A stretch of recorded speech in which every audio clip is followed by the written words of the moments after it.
have you? Aubrey turned to face the foremast hand, face glacial in appearance.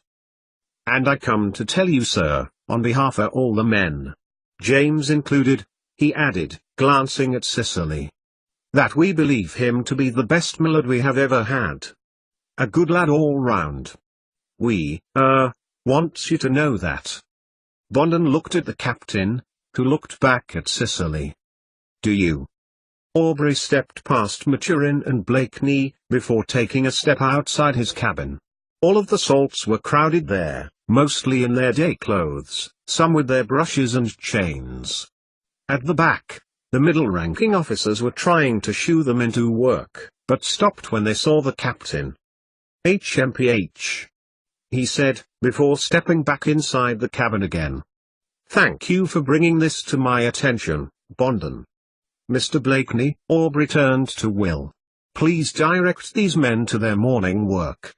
We have a battle to win later today, and I will not have my ship looking a disgrace. Yes, sir, replied Blakeney, sneaking a look at Cicely before scuttling out of the cabin.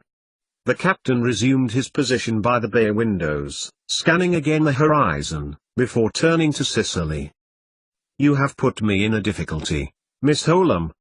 If I am to accept you as a crew member, regardless of your gender, I must punish you for your actions against Nigel.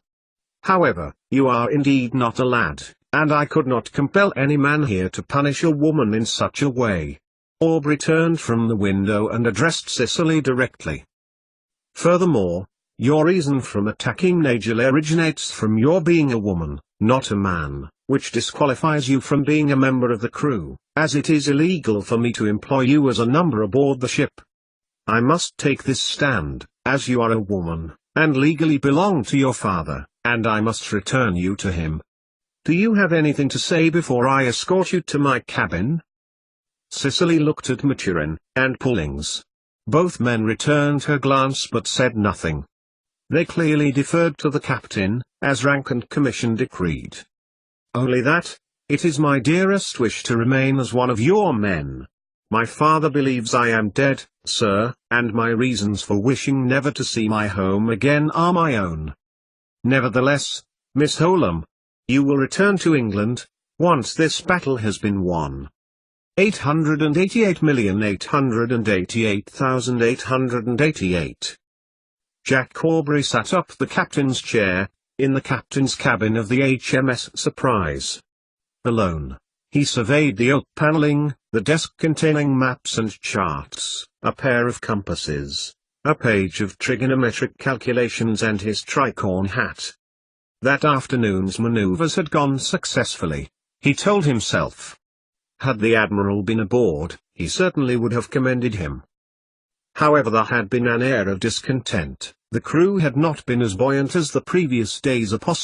No previous week's routines, and while Jack could put the mood down to lethargy and his working of them too hard, he knew the real reason for it. Aubrey looked at his desk for his quill pen and the yellow blend paper he had been writing on, before looking over the words he had written an hour before. Just then, there was a knock at the door. All of your men are fit and well, declared Stephen Maturin as he entered, before looking towards Jack analytically. However, the same may not be said of the captain. May I? Aubrey nodded resignedly, and got to his feet, allowing the doctor to check his stance and respiration as well as his eyes and mouth. All Bristol fashion, he continued, stepping away from Jack, and the captain nodded wanly. Physically at least. It is Miss Holum that is worrying you. It wasn't a question. Stephen Maturin knew his friend well enough that when he was disengaged from ship life there was something on his mind. You had given her your cabin. That is very generous, he continued when Jack did not reply. How long have you known, Stephen? As long as you, give or take a few hours. When I came to you early this morning it was after I had attended Fillings, who will live, and also after Mr. Blakeney had acceded to reason. He did put up a fair fight on her behalf, Maturin added, seating himself in his usual chair. I think the lad is taken with her. Indeed, replied Jack. Which is why Cromwell, God rest the man's soul, saw fit to deny men temptations which may stand in the way of their duty to the country. And that included barring women from the service. He saw the doctor balk but remained silent. But before the captain could continue, there was a knock at the cabin door. Mowat, the sailing master, entered the cabin. "Mr. Mowat, what can I do for you?" He saw the man look uncomfortable, standing near the door, and ushered him forward. "Out with it, man," added Jack, impatiently, as his sailing master became lost for words. Sir," said Mowat, his ruddy round face lined with concern. "Have we decided whether Robert Young is a woman or a man? Only I have to get the lines correct for the battle, you understand. The gun cotton to cut and—" His voice trailed off to nothing, and he glanced at both the captain and Maturin uncertainly.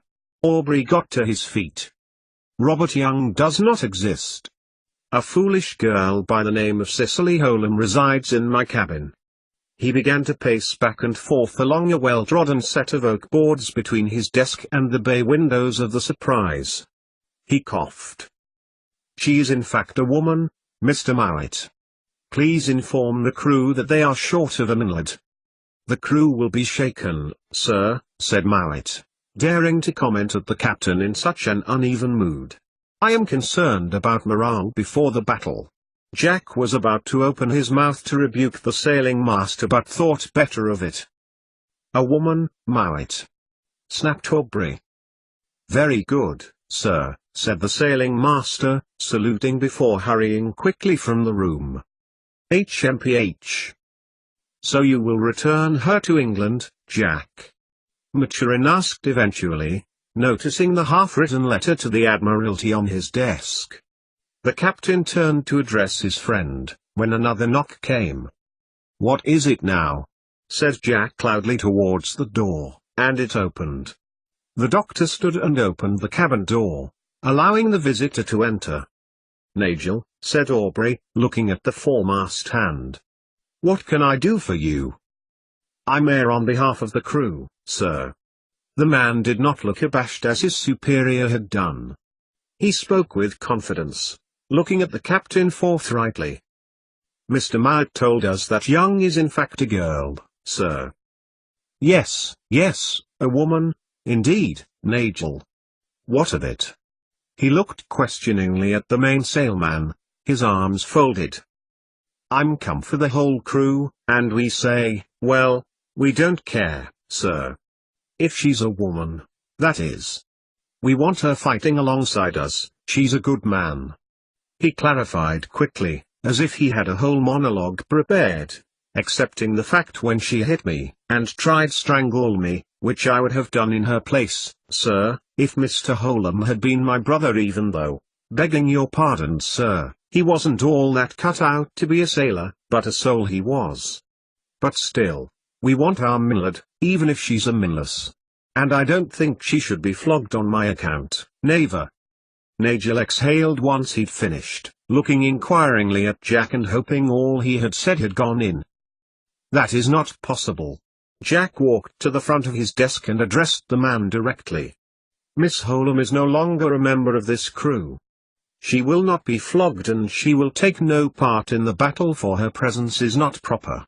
As a delegate for the crew, Nigel, please inform the men, tell them, that while I acknowledge she served us well, Miss Holum's work had ceased and she will return to England." Nigel nodded, glancing briefly at the doctor before nodding deferentially and saluting. Once the door closed, he turned to his friend. "You see the damage that is done? Her presence here has caused problems already, and this the very eve of battle. What choice will I have other than to lock her in the hold when we fight and defeat the French?" He turned and looked at his friend. "I do not carry passengers, Stephen," he continued, ignoring his friend's look. "This is a man-o'-war. A fighting vessel of men. But no matter her gender, Jack, she has worked for you without complaint or consideration for her own inadequacies as a woman. Surely you can find her some worthy job aboard the ship. Besides, if you speak of passengers, I am not subject to these rules of war." sighed Jack, forcefully.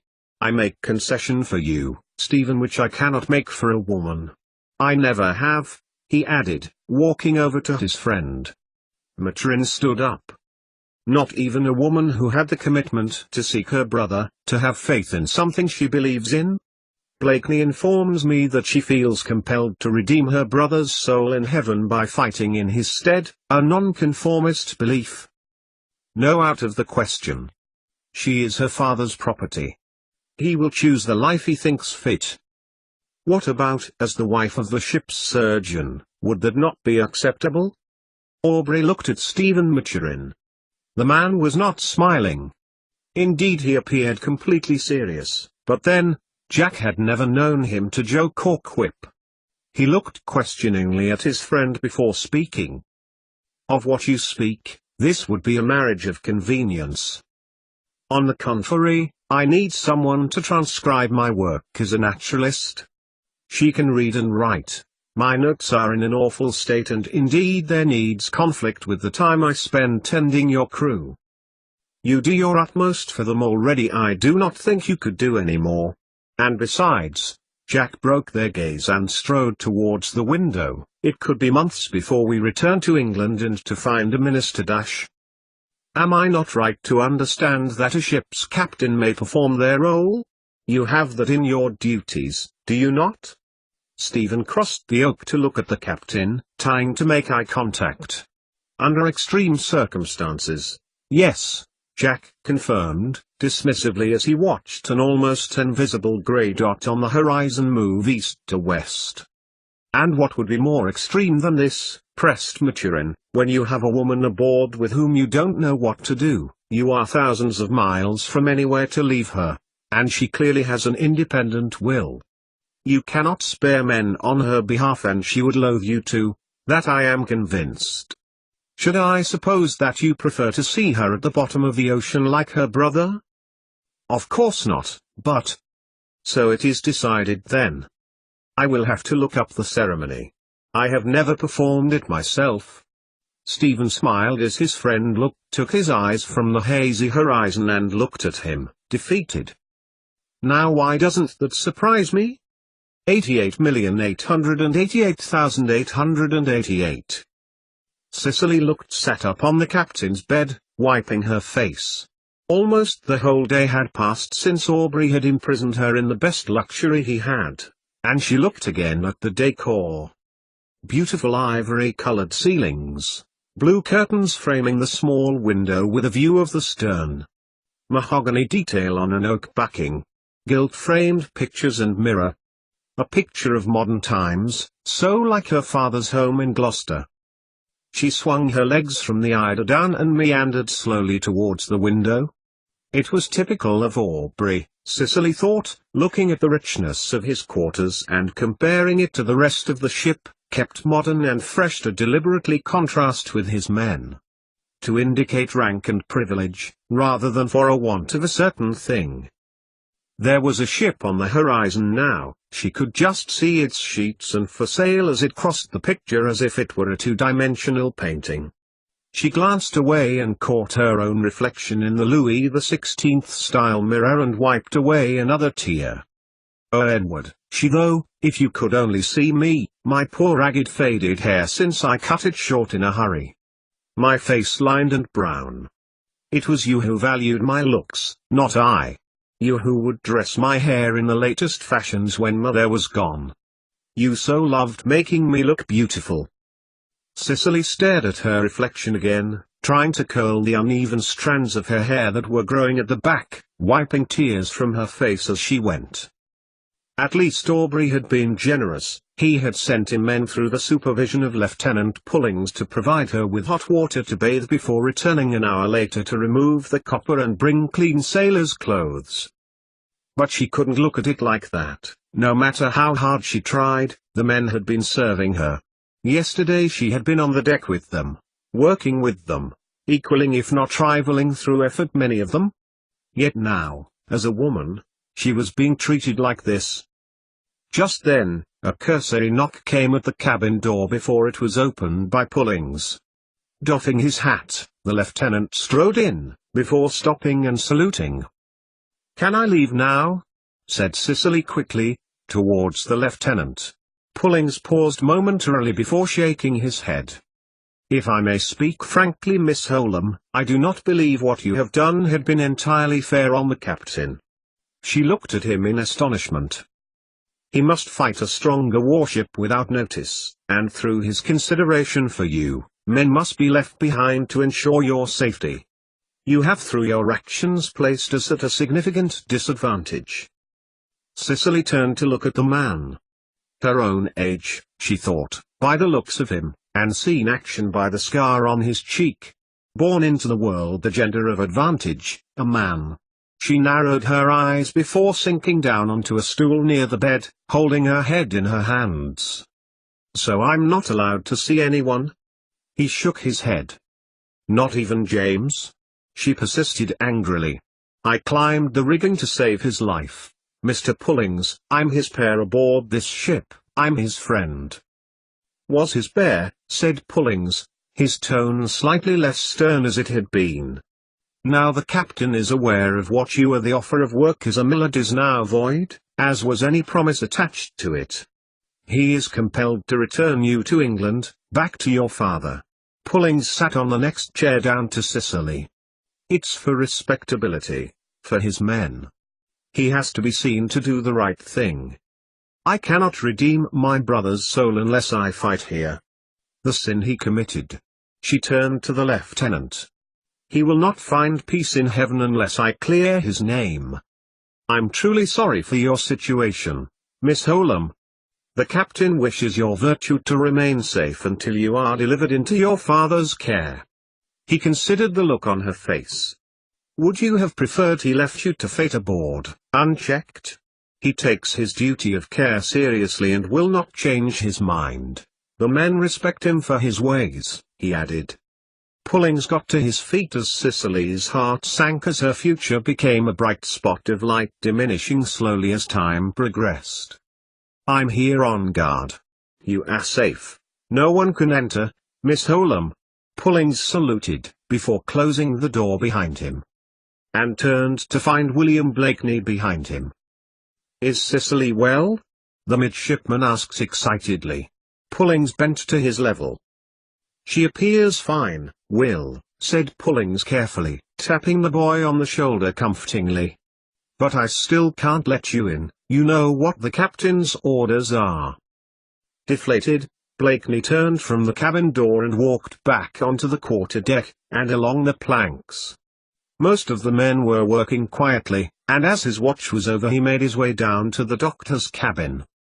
Knocking, he hopped from one foot to another, waiting for a reply before slowly pushing open the door. Maturin looked up, his magnifying monocle, an invention of his own making to aid his work, glinting off the candlelight. "And how are you, sir?" he said, looking at the half-dissected lizard on the oak table. "Have you found out anything interesting?" "Ah, Mr. Blakeney," he replied. "Do come in." He glanced down at his latest surgical investigation. "I have indeed found that the joints in this particular species are bound together by a bimuscular system, allowing it to vary its pace and direction more easily and precisely than others of its genus." He pointed towards a tendon in the creature's leg, moving it with the handle of his scalpel to show the advantageous movement. "Yes, sir," said Blakeney, looking down. "You know it's not fair," he added, with a huff. "I know the captain wants to keep Cicely safe, but he could at least let me see her." He looked at the doctor, whose eyes were on him. "She told me first, you know." Stephen put down his scalpel and removed the straps from his magnifying glass and replacing them with his spectacles before looking at the lad. "You have known Captain Aubrey far longer than I, Mr. Blakeney. Have you ever known him to be anything other than proper?" The boy shook his head, and then looked back at the doctor. "But she's going to go back to an awful life. Her father's going to make her marry some dreadful man, and she can mizzen," he added brightly, "and—" he swallowed, looking at the doctor mournfully, "I won't ever see her again." Stephen got to his feet, gesturing towards his chair and holding his monocle. Blakeney's eyes perked up at the offer of naturalistic delights, but then shook his head. "May I ask why you are so concerned with Miss Holum?" Maturin sat back down and looked at Will. "When you were ill, said you had a fever. I came to look after you, but Cicely was looking after you. Miss Holum. And I heard her tell you. I heard her say." "Yes?" Maturin looked over his spectacles. "Kind things to you as she looked after you." Will swallowed uncertainly. "Then I remembered Mr. Holum's letters, when he read out to us about her. I know her from his letters, sir, so well. Her eyes are the same. Her face is beautiful. He kept saying how sad he was to lose her to himself, sir, but told me before he died how he would be with his lovely sister now." The doctor patted the boy on the shoulder tenderly. He had been through much at his tender age, in addition to his rough life. A twinge of pain flicked in his lower abdomen and another thought struck. Images of his feverish hallucinations. "I just wish there was something we could do," he added quietly, looking at the table leg. The doctor raised Will's chin so he was looking him in the eye. "It is strange you should mention that, Mr. Blakeney, for I was speaking to the captain on such a subject this morning. He believes that should Miss Holum be married when the Acheron attacks he would allow her to fight, under the circumstances, and should her husband permit it. It would be respectable, and indeed a necessity." Maturin sat back down and looked at the lizard, moving back its intestine carefully and peering hard at its gallbladder. "What do you mean, sir?" Blakeney questioned, eyes shining in anticipation. The doctor smiled a little. "I have asked Captain Aubrey to perform the marriage service tomorrow. Then Miss Holum can fight as she wishes." There was a pause as the young midshipman worked it out. "So can I have your permission to see Cicely? Please, sir?" he added, excitedly, looking at the creature on the desk. "Well, Mr. Blakeney, she hadn't actually said yes, yet," the naturalist replied, replacing his monocle for his spectacles and peering again at the lurid green flesh. Blakeney crossed Maturin's cabin and retrieved his small sketchbook. He looked at the lizard, its innards discoloring, and took the stubby pencil Maturin was holding out for him, before glancing up at the man. "She will, sir," said the boy happily, examining the small but perfectly formed guts of the reptile. "I know she will. 88,888,888. Jack Aubrey nodded as Pullings saluted before pushing open the door to his cabin, then promptly shut it again. He exhaled, chiding himself for the unease he was feeling, a foolish notion when he had fought against the best that old Boney had to throw at him. However, the consequence of this action today would color the perception his crew had of him, and despite their cheers at his concession when he spoke to them that morning, he knew that many of them would still hold reservations about his judgment. Swallowing, he pushed down the handle of the door. "Excuse me, Miss Holum." Aubrey held out a large brown package in her direction, trying to look anywhere but at her clearly unbound form. "Thank you," said Cicely, taking it and placing it onto the table. And gasped. The gown was exquisitely made from Chinese blue silk. Blue and jet pearls were embroidered on the bodice, and, though Cicely was no expert in the world of fashion, Indian lace graced the collar and hem. It would have been very expensive to buy even without the lace and pearls, and Cicely wondered whether this wasn't in fact the most expensive piece of clothing she had ever seen. "For someone special?" she said absently as she examined the garment carefully. "For Mrs. Aubrey," said Jack, nodding in her direction. "That's if we make it through the next day and night. However, I think it would be more appropriate if—" He looked at the dress, then at Cicely. "I couldn't," interrupted Cicely, holding the beautiful dress before him and looking at him in horror. She realized from his expression that he had interpreted it differently.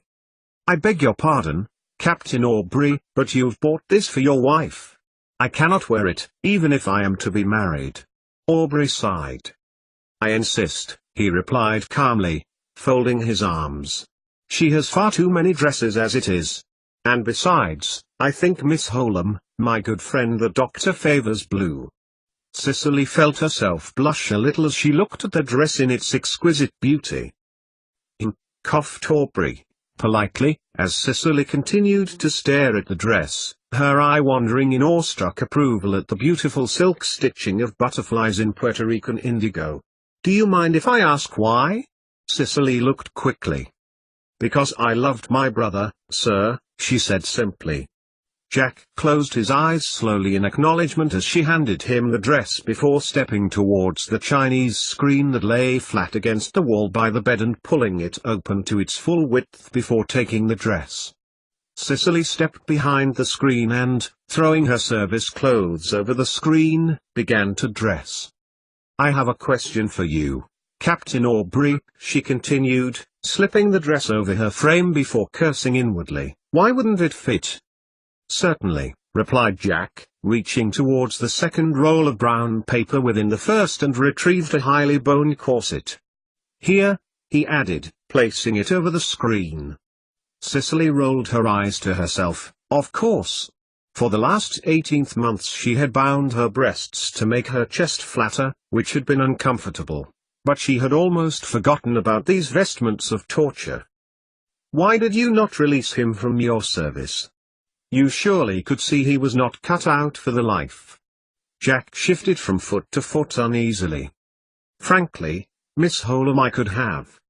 But it is not my duty to decide the fate of my men. They choose their own destiny. However, I never gave up hope that Edward would develop into a competent midshipman, given the opportunity." Cicely smiled between further inward curses as she struggled to fit the corset. This was the first time she had heard the captain refer to any of his men by their first name. "Would you mind actually?" she said eventually, the garment finally defeating her. "This thing." She felt his hands behind her, then the corset tightening round her waist. "There," he added, before pulling the sleeves of the dress to one side. Cicely put her arms out instinctively and allowed the captain to dress her. "You don't have to marry him. He is a Fenian, after all." Cicely gasped as the last bit of breath was squeezed out of her and she felt Aubrey smooth down the back of the dress, pulling in the ribbons at the waist. "You made your decision, Captain. They are your rules. You agreed to allow me to fight for you should I consent, and Mr. Maturin was kind enough to help me out of it.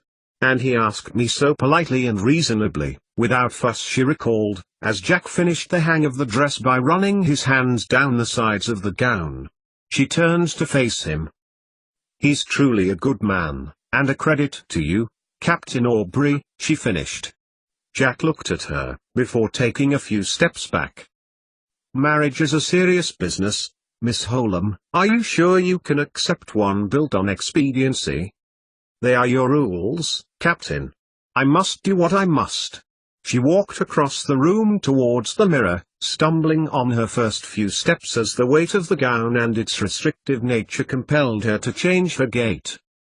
When she saw her reflection, Cicely swallowed. She couldn't remember the last time she had worn a dress so beautiful, or at least the last one she had worn at all. "Here," said Jack, appearing behind her in the mirror holding a horsehair brush and holding it out, and Cicely took in her hair. Despite having washed it, it was still ragged and unkempt. She turned to Aubrey, a lump forming in her throat. "Would you be so good as to leave me?" she asked, struggling to hold back emotion. "Just for a few minutes," she added, noticing his surprised expression. "Certainly," he said, and without ado strode towards the door. Cicely turned towards the mirror again, her eyes filled with salt water as she reached for the brush Aubrey had lain back down on his dressing table. The tears dripped haphazardly onto the silk as she tidied her badly cropped hair into something presentable. Then she replaced the brush and crossed to Aubrey's bed. Carefully, Cicely knelt at its foot, and put her hands together. "Heavenly God, my brother will be waiting at the door of heaven for you," she said aloud, closing her eyes deferentially. I pledge my marriage and my fight to his redemption, that he should find peace in your house and forever." She stopped, closing her eyes tighter, and repeating the prayer silently in her mind as she clenched her hands together stubbornly. "Rob?" Cicely heard a familiar voice behind her and she opened her eyes, turning to see James behind her. "James," she said, getting to her feet unsteadily and stumbling slightly. James put out his hand and gripped her under her forearm. "You look," he began, frowning as he took in her appearance. Cicely blushed, looking down. "Wrong," she finished. "After I'm married, and back in my proper clothes, I'll look right." Cicely smiled, but James continued to look worried. "The captain spoke to us and told us you was a gel. The men want you back, even Pollock. Pollock said he thought you was the cause of the bad luck, seeing as you were a woman. But then Nigel spoke up for you, and Chell. And old Joe said 'twas the Admiralty that had put tries to women aboard ships bringing bad luck, as with a bad captain they were temptation and too costly. But he said we all knew Captain Aubrey wouldn't have proposed it if he was a temptation to us." He looked at Cicely earnestly. "You don't have to marry him, Rob," he finished. Cicely shook her head.